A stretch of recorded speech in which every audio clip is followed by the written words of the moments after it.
Las señales del mercado, los personajes claves del mundo empresarial y todo lo que quieres saber en el ámbito de los negocios con José Tomás Santamaría, director del Diario Financiero, en la 100.1, esto es DF en Infinita, una presentación de Colmena está contigo, juntos cuidamos tu salud. En ISAPRE Colmena, tu salud es lo más importante, por eso en Colmena cuentas con programas preventivos gratuitos que te dan más tranquilidad. José Tomás Santamaría, ¿qué tal? Muy bien, ¿y tú, Juan Manuel? ¿Cómo estamos? Muy bien, también, pues. Aquí en el día después. El día después del día después. Sí, ya estamos a martes ya. El día después de las elecciones presidenciales, siempre muy atentos a todas las señales que se empiezan a dar en estos días post electorales, y es la intensa jornada que tuvo ayer el presidente electo José Antonio Kast, en donde, como decíamos, en cada una de esas actividades y cada una de las reuniones que fue teniendo, fue dando señales, varias de ellas señales económicas, que es a las que estamos atentos. Así las señales económicas que se fueron dando para saber qué es lo que va a pasar, hacia dónde va a ir el rumbo del nuevo gobierno, cuáles son las principales decisiones que se van a ir tomando y que pueden ir interpretando ya los distintos agentes económicos. ¿Cuál es la primera señal? La más relevante, por lo menos, es quién lo acompañó a la moneda, ¿cierto? ¿Quién lo acompañó a la moneda? Bueno, me acuerdo cuando el día domingo supimos que iba a tener, y el presidente Boric lo dijo en el llamado, que lo esperamos mañana, presidente, aquí en la moneda. Inmediatamente todos nos empezamos a preguntar ¿con quién va a ir? ¿Con quién va a ir? Porque esa es una señal muy relevante. ¿A quién va a llevar? Y estaba la discusión además si iba a ir acompañado de su mujer o no. Claro. Y finalmente el presidente electo José Antonio Kast define, digamos, que lo acompañe una serie de personas, entre los cuales estuvo el senador electo Arturo Esquella, estuvo Claudio Alvarado, estuvo María Jesús Wolf, estuvo Sebastián Figueroa también, y el que más, por lo menos, nos importa a nosotros en cuanto a señales económicas, es la compañía de Jorge Quirós, ¿ya? Que no debiera tener nada raro, digamos. Jorge Quirós es el primer economista que decidió darle el apoyo a José Antonio Kast por allá por el mes de julio de este año, cuando en general los grandes economistas estaban todos con Evelyn Matei. Él decidió respaldar a José Antonio Kast. Es la persona que ha estado a cargo del diseño del programa económico de José Antonio Kast. Es quien se ha reunido con muchísimos inversionistas para explicar el programa económico, y por lo tanto era natural que estuviera ahí. Ahora también es una persona que se ha visto envuelto en polémicas en torno a los trabajos que hizo en materia de colusión en el pasado, digamos, en procesos que se llevaron adelante en el Tribunal de Libre Competencia. Lo conversamos, de hecho, la semana pasada. Y hay una discusión en donde uno podría considerar si es justo o injusto lo que se le achaca en torno a ese debate. Yo creo que uno no puede responsabilizar a alguien por manifestar su opinión en torno a un juicio que en ese minuto se seguía, independiente que el juicio haya terminado condenando a las farmacias por colusión. Pero esto es política y, en definitiva, él se vio envuelto en esa polémica, y por lo tanto muchos en ese minuto dudaron de si efectivamente qué rol va a asumiría o podría asumir una vez que José Antonio Kast llegara al poder. Si alguien tenía dudas de eso, ayer eso quedó totalmente disipado, ¿no? Está claro que Jorge Quirós va a tener un rol relevante en el nuevo gobierno y va a entrar al gabinete en calidad de ministro. Probablemente hoy día, lo decimos, o probablemente hoy día como ministro de Hacienda, y es lo que uno conversa en general con distintas personas del mundo republicano. Hoy día lo más probable es que Jorge Quirós sea el ministro de Hacienda. Un ministro de Hacienda que no es el convencional, ¿no? Eso te iba a decir, es bastante, digamos, atípico, por decirlo de alguna manera. Bastante atípico porque desde el retorno a la democracia, en general, los presidentes han apostado por grandes macroeconomistas para ministro de Hacienda. Todos los que hemos conocido, bueno, el mismo Mario Marcel, antes Felipe Larraín, Andrés Velasco, Alejandro Foxley, no sé, Nicolás Izaguirre, son personas que se dedicaron más a la macroeconomía, a la economía. Y Jorge Quirós, por su perfil, es una persona que, si bien es un doctor en economía, se ha dedicado más a la microeconomía. Y eso siempre es un riesgo, porque a Alberto Arena era microeconomista más que macroeconomista, digamos, y buscó una reforma tributaria que tuvo sus consecuencias, digamos.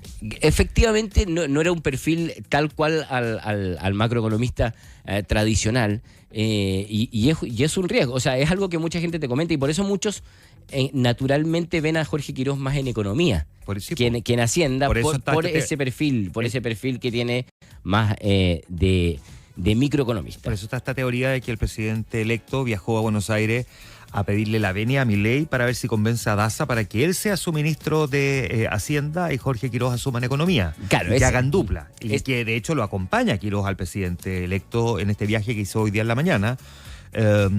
Y eso, digamos, yo no sé si Daza se va a venir, digamos, pero podría ser efectivamente el interés de José Antonio Kast, que sea José Luis Daza su ministro de Hacienda y Jorge Quirós su ministro de Economía y que hagan collera. Es parte del ajedrez que debe estar moviendo el presidente electo. Ahora, solamente para dar la contramirada respecto de Jorge Quirós, otros economistas, y de hecho han sido varios los economistas que han salido a respaldar la figura de Jorge Quirós como eventual ministro de Hacienda, dicen, oye, hoy día justamente lo que se necesita como jefe del equipo económico es un microeconomista, digamos. Es alguien que, por el perfil que tiene Jorge Quirós, entiende muy bien cuáles son las clavijas que uno tiene que apretar en las distintas industrias para que se reactive. O sea, Jorge Quirós es una persona que por su labor de consultoría entiende muy bien cómo funciona la industria salmonera, la industria minera, la industria inmobiliaria. Entonces, puede ser una persona indicada para ser jefe del equipo económico en un rol distinto de ir ajustando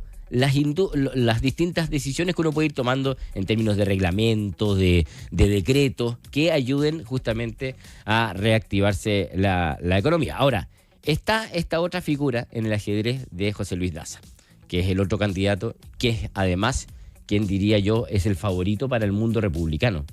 Cuando uno habla en general con la gente del mundo republicano, todos les gusta la figura de José Luis Daza. Ahora, José Luis Daza tampoco es un macroeconomista tradicional, es más bien una persona del mundo de las finanzas, es una persona que se ha dedicado al mundo de las inversiones. Exactamente. Es una persona que trabajó en JP Morgan, con un ejecutivo muy exitoso de ese mundo, y por lo tanto está claro que en este viaje a Argentina, que también es otra señal económica muy relevante que está haciendo el presidente electo José Antonio Kast, de que en su segundo día como presidente electo visite a Javier Milei, se reúna con él, y que también vaya a tener reuniones con José Luis Daza. El mismo Jorge Quirós lo dijo ayer en alguna de las conversaciones que tuvo, de hecho, con Diario Financiero, está en la nota de hoy.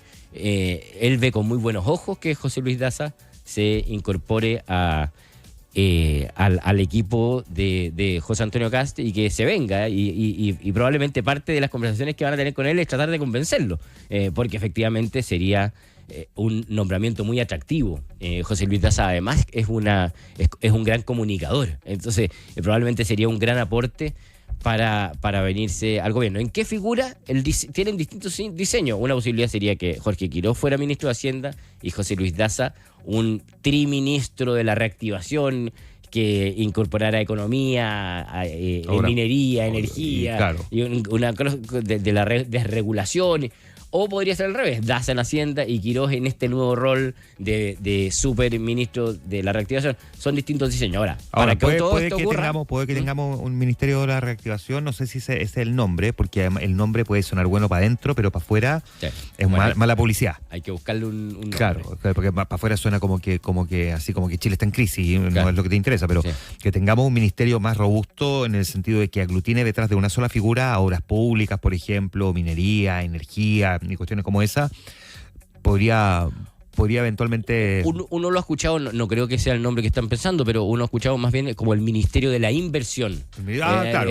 Que justamente es un ministerio que se preocupa especialmente de empujar la inversión. Pero suena bueno como ministerio. Como idea. Ahora, para que todo esto ocurra, José Luis Daza tiene que querer. Sí, pues el problema es que si no quiere... tiene que querer, digamos, ¿sabes? Porque esto es como todo un sueño, digamos, pero que me imagino que tiene el equipo de José Antonio Kast, pero tiene que querer. Como decía ayer Sebastián Edwards en esta misma radio, él le recomendaría quedarse en Argentina. Él está viviendo un proceso histórico en Argentina que le va a permitir escribir libros probablemente sobre la transformación que ha vivido la economía argentina y donde él es un protagonista. Si bien no es ministro, es un viceministro muy destacado, muy escuchado, que es parte del círculo de hierro de las decisiones económicas que se están tomando en Argentina, y por lo tanto puede ser que a él le parezca más atractivo terminar esa tarea en Argentina que venirse a Chile por muchos cargos rimbombantes que te ofrezcan. Ya, de todas maneras, es un statement lo que está haciendo Kast hoy, viajando a Argentina por el día, a reunirse con Javier Milei. Es un statement en términos latinoamericanos, en un momento en que Latinoamérica está dando un giro hacia la derecha, claro, y que efectivamente tiene un montón de países en crisis, en gran medida por culpa de la izquierda, porque habrá que decir que así como la izquierda fue un gran motor del impulso en el crecimiento económico, estoy pensando en la socialdemocracia, ¿no? Que tuvo a figuras como Fernando Enrique Cardoso y en la primera etapa de Lula, Ricardo Lago y otro, haciendo avanzar de una forma muy virtuosa. La izquierda hoy día es la responsable de parte de la crisis latinoamericana y estamos viendo un avance hacia la derecha, y lo que estamos viendo es un statement latinoamericano de José Antonio Kast reuniéndose con Milei, que son... Claro. Muy distintos en forma y fondo, ¿ah? Sí. Son muy distintos en forma y fondo. O sea, uno escucha el discurso de José Antonio Kast el domingo, este discurso de 54 minutos, y no tiene nada que ver con Javier Milei. En forma y fondo. En forma y fondo. No tiene nada que ver. Pero sí, en cuanto a las medidas económicas que se han tomado en el gobierno de Javier Milei, sienten mucha coincidencia. El mismo hecho de que José Luis Daza forme parte de ese equipo. Cada vez que ha venido José Luis Daza a Chile, se ha reunido con el equipo económico de José Antonio Kast. El mismo José Luis Daza participó en el primer equipo económico de segunda vuelta para la candidatura pasada.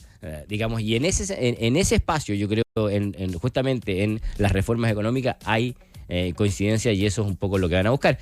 También tiene que ver con la compañía que elige José Antonio Kast para viajar. Está viajando porque en este momento están en vuelo, con Rosario Navarro, presidenta de la SOFOFA, con Susana Jiménez, presidenta de la CPC, está con Luis Felipe Gacitúa, que es un empresario muy destacado, presidente de Vice, al grupo Mate, digamos, claro. Va con Francisco Pérez Maquena, que es gerente general de Quiñenco, el grupo Luxit, digamos, o sea, va acompañado de los representantes de los principales grupos económicos chilenos. En definitiva, va a estrechar lazos económicos, va, en definitiva, a buscar inversión, digamos, a buscar inversión para Chile. ¿Dónde dejas tú a Rosana Costa aquí? Porque también se mencionaba su figura como... Se mencionaba, sí, se mencionaba porque muchos tenían también el interés, digamos, de que sería un gran nombre, un muy buen nombre para asumir en el gobierno. Además, sería la primera mujer ministra de Hacienda. Es una persona respetada por todos los mundos, además una mujer que conoce muy bien Hacienda porque fue directora de presupuesto, pero hoy día es presidenta del Banco Central, le queda un año. El mismo José Antonio Kast fue muy crítico cuando Mario Marcel dejó